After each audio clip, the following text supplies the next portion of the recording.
ngasi khoina laksari ba mafam se khoi tobul haina khangnai ba Bisempur district ki manung chana leiba lawfam am khatani ado phil laksari se kagi report ama budi phangja ba hai tare khoida haidi sumai sumai tawe hana kana pibirak podugi matung ina khoi ga phil da laksa bane do phil da urami ba ga se sagi leina hai tare ko sil maro ina leina amadi tinna ani mak yauna tarame ado yeng muda ya manungai taba hai tare maton se loina ngang jalaga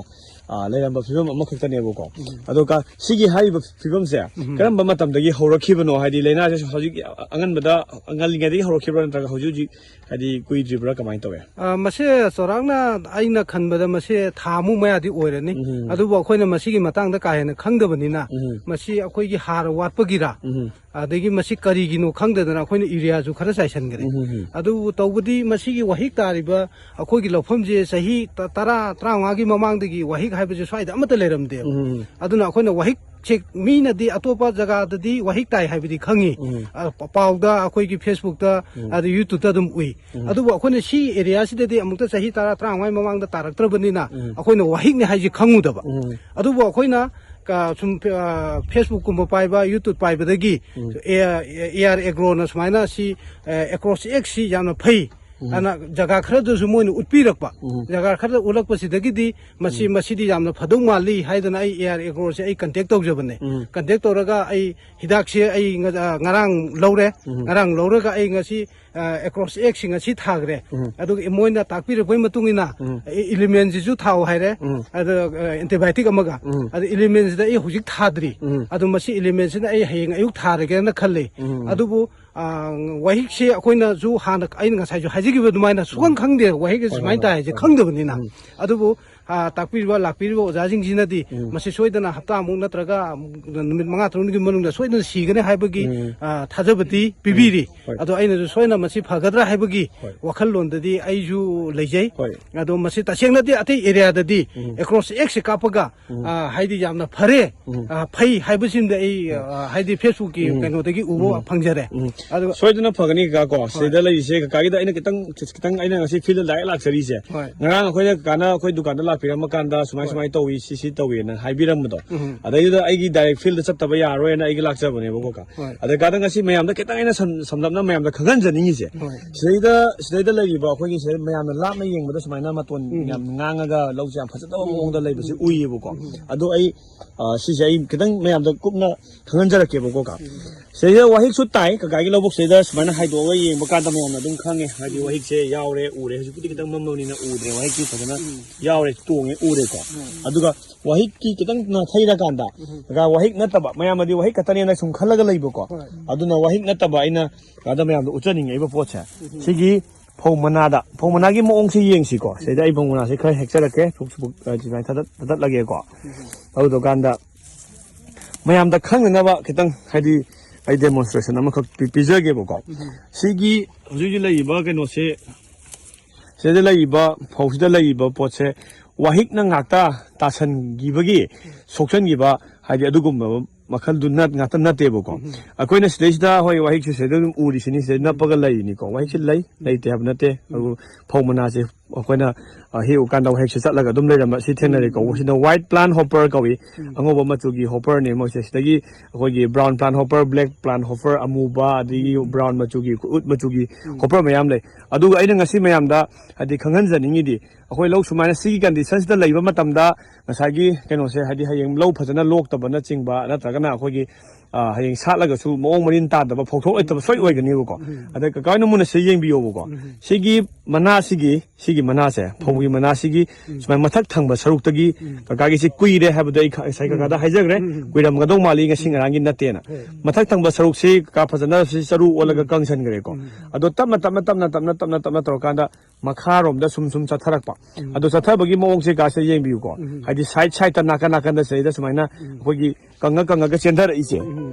kanga center ise ga sigi symptoms ya smai loi tawe sele imam se smai loi tawi ko smai na charu ole matai smai center ise ka hai ba leina se kai no hai kanda aina sai ngarang da so aina YouTube live am thajab du ne ko hai ba leina se khoi gi bacterial leaf blight bacteria lip light na khangnaba laina se sinebo ko aduna akoina ka sidesida akoina wahi katagi hida kapa matamda sigi disease se sum hendarakani karam kanda hendarakani hai kana hojiki kitang injalakpa September hoji hojale ko injalakpa yore likla yam tam matam si yore nungdang likla tarakanda maton sidagi phogi sigi maton sidagi likla se pa aga leidoni ko maton sigi sum center ko matamda ngasagi hai bacteria se sum yawra ga magi ising center ko mapa dugi ne sai da smaina langa smai center ise ko aduna sida lay poche haidi bacterial lip blight haba leina duni aduna khoi ngasi mayam da khoina haidi mayam da prescription tau janingi se atai to biranu khoi gi sigi element hai behidak se haidi mathak ta pambi gi phogi mathak ta leiba leina da amadi phogi makhong da patpana singba khoi gi sit blight na singba sit rod na singba du work to ba hai tare adu element se ma kapiro aduga element ga loina na element khatang kapadi yade ko seda haidi bacteria am yawimina streptocycline na khoi na makha da ma tawise any company gi ameta kapya ko streptocycline kha phaba ma hai tare streptocycline kapya na tragna tetracycline kapya ko adu hai ba prescription sing se khoi asi tawjaram ge aduga anda matungda mula akanda leiba mafam sidagi henjal libra haibdo khoi scale thara kanda khoi yengjaram ge boko telam se boko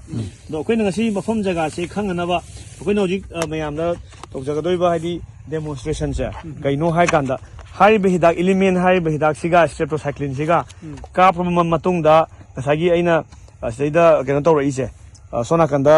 ngang darak pa hen darak ma thapai sumsa tharak pani dana sigi pose kayam henjalakte ha budune bu ko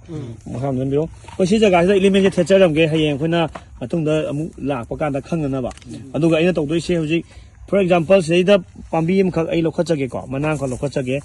haiba manasi yam nang leiba sida khoi mayam khangmina si ko punna la kanda mu yingmina si haiba manase